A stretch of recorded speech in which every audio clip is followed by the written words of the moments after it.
आज मैं बताऊंगा कि भयंकर से भयंकर पितृदोष सिर्फ 5 मिनट में कैसे समाप्त हो सकता है और पितृदोष के क्या कारण है, कैसे बनता है। अगर पितृदोष उत्पन्न हो गया है तो उसके क्या लक्षण हैं, हम कैसे पहचानेंगे उसे कि हमारे ऊपर पितृदोष है और उसका निवारण का उपाय क्या है। इन सभी बिंदुओं पर चर्चा करूंगा। इस वीडियो में बताई गई चीजें बड़ी महत्वपूर्ण होंगी। आपको दर दर भटकने की कोशिश नहीं करनी पड़ेगी, भटकना ही नहीं पड़ेगा और आपका पितृदोष आप स्वयं समाप्त कर सकते हैं। पितृदोष हमारे ऊपर लग कैसे जाता है। देखिए, जो भी हमारे पूर्वज हैं जो अब इस संसार में नहीं है, वह पितृलोक में होते हैं या उनको कहीं जन्म मिल गया होता है, इससे कोई फर्क नहीं पड़ता। तो यदि हम कोई ऐसा कार्य करते हैं जो हमारे पितरों को पसंद नहीं है, जैसे हमारे पितृलोक जो है वह सात्विकी प्रवृत्ति के थे और हम नशा पानी करते हैं, हम मांसाहार करते हैं, इससे हमारे पितरों को बड़ी परेशानी होती है और हमें यह दोष लग जाता है। यदि हम किसी बुजुर्ग का अपमान करते हैं, किसी संत महात्मा को सताते हैं, किसी गरीब को सताते हैं, तो इन स्थितियों में भी पितृदोष उत्पन्न हो जाता है। ठीक है, अब बात करते हैं कि पितृदोष के लक्षण क्या है। तो मैं आपको बता दूं, जरा सी बात पर घर में अशांति पैदा हो जाती है, लड़ाई झगड़ा शुरू हो जाता है, साफ सफाई को लेकर के ही घर में झगड़े शुरू हो जाते हैं। कोई वजह नहीं होती विशेष, लेकिन झगड़े शुरू हो जाते हैं। घर में सुख है, पैसा भी आ रहा है, लेकिन फिर भी शांति नहीं है। कोई किसी सदस्य को शांति प्राप्त नहीं होती। अगला लक्षण यह है कि हमारे शादी विवाह में अड़चन शुरू हो जाती है, शादी विवाह में देरी होती है और यहां तक कि हमारी वंश वृद्धि भी रुक जाती है। तो ये लक्षण भी हमारे पितृदोष के कारण ही पैदा होता है। हमारा चलता हुआ व्यापार रुक जाता है, नौकरी में समस्याएं आने लगती हैं, प्रमोशन में रुकावट आ जाती है, यह भी पितृदोष के कारण होता है। हम कोई काम करते हैं तो गलत निर्णय ले लेते हैं, जिसकी वजह से वह हमारा कार्य सफल नहीं हो पाता। उल्टे सीधे हमारे निर्णय होते हैं, हमारी बुद्धि सही काम नहीं करती, यह पितृदोष के कारण होता है। और एक सबसे सटीक उपाय में आपको लक्षण में आपको बता दूं कि जब आप शाम को भोजन इत्यादि करके सो जाते हैं तो घंटे 1.5 घंटे के बाद आपकी नींद अचानक खुल जाएगी। उस समय आपको बड़ी तेज प्यास लगती है या फिर भूख लगती है। तो इससे यह साबित होता है कि हमारे पितृ भूखे प्यासे हैं।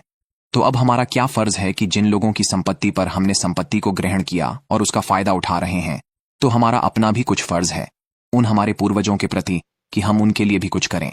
तो अगर हमारे पितृ भूख प्यासे हैं तो रात को हमारी नींद खुलेगी और फिर जल्दी नींद नहीं आएगी, 3-4 बजे के बाद में ही नींद आएगी।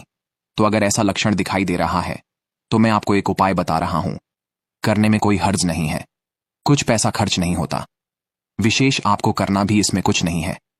आप जब भी किसी तीर्थ स्थल पर जाते हैं, किसी नदी में स्नान करते हैं, किसी सरोवर में स्नान करते हैं, किसी पवित्र तीर्थ में स्नान करते हैं, तो उस समय आप अपनी अंजलि में जल भर लें और जल अपने पितरों के निमित्त विसर्जित करें। अपने दोनों कुलों के लिए, दोनों कुलों के लिए, पितृपक्ष वो पितृपक्ष और मातृपक्ष दोनों के लिए आप करें। तो इससे क्या होगा कि आप अगर ऐसा करना शुरू कर देते हैं तो आप देखना कि अगर एक बार आप सो गए शाम को तो सुबह ही आपकी आंख खुलेगी। ये बड़ा प्रैक्टिकल प्रयोग है, इसको करके देख लीजिए। आपको इंतजार करने की जरूरत नहीं है और प्रैक्टिकल में आपका खर्च भी क्या होता है। तो आप करिए, इसको करके देखिए। उन्हें जल दीजिए पवित्र तीर्थ में जाकर कि जब भी आप स्नान करते हैं तो उन्हें जल दीजिए और देखिए कि आपकी नींद पर क्या असर पड़ता है। आपकी बुद्धि संतुष्ट हो जाएगी, संतुलित हो जाएगी, आपको नींद के लिए गोलियां नहीं खानी पड़ेंगी। ठीक है, अब बात करते हैं। अगर पितृदोष है तो एक तो का उपाय जो मैंने अभी बताया आपको। दूसरा उपाय यह है कि संसार में 3 ऐसे वृक्ष हैं जिनमें पितरों का निवास माना जाता है और उनमें अगर हम जल देते हैं तो हमारे पितृ संतुष्ट हो जाते हैं, शांत हो जाते हैं, हमसे खुश हो जाते हैं, हमें आशीर्वाद देते हैं। तो वो कौन से हैं? एक तो है वट का वृक्ष, बरगद का वृक्ष जिसको बोला जाता है, दूसरा है पीपल का वृक्ष और तीसरा है वेल का वृक्ष। इन तीनों में से किसी भी एक वृक्ष पर अगर हम दूध मिश्रित कच्चा दूध होना चाहिए, दूध मिश्रित जल चढ़ाते हैं तो आप देखेंगे कि बहुत जल्दी परिस्थितियां आपकी बदल जाएंगी। बेल वृक्ष तो बहुत ही पवित्र वृक्ष माना जाता है, बेलपत्र ना भगवान शिव की पूजा भी अधूरी रहती है। ऐसी हमारी मान्यता है, हमारे शास्त्रों की मान्यता है। ये जो बेल वृक्ष है ना, वह माता पार्वती के आंसुओं से प्रकट होता है। आंसू गिरे, उससे बेल का वृक्ष पैदा हुआ। अब यह जो माता पार्वती है वह मैनावती की पुत्री है और जो मैनावती है और वो जो है पितृ हैं, उनके जो राजा है अर्यमा पितृ है।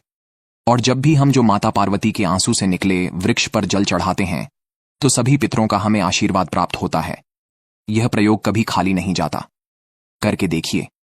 अगला उपाय यह है कि जहां पर हमारा किचन होता है और वहां पर एक मटका रखा होता था पहले पानी का, आज वो व्यवस्था नहीं रही, तो जिस पात्र में भी वह जल रखा हो, बाल्टी में रखा हो, डिब्बे में रखा हो, मटकी में रखा हो, किसी में भी रखा हो, वहां से आप एक लोटा जल भरिए और ले जाकर के भगवान शिव के शिवलिंग पर आप अर्पित कर दीजिए। भगवान शिव का अभिषेक कर दीजिए। उससे हमारे पितृ सभी संतुष्ट हो जाएंगे, चाहे वह मातृपक्ष के हों और चाहे वह पितृपक्ष के हों।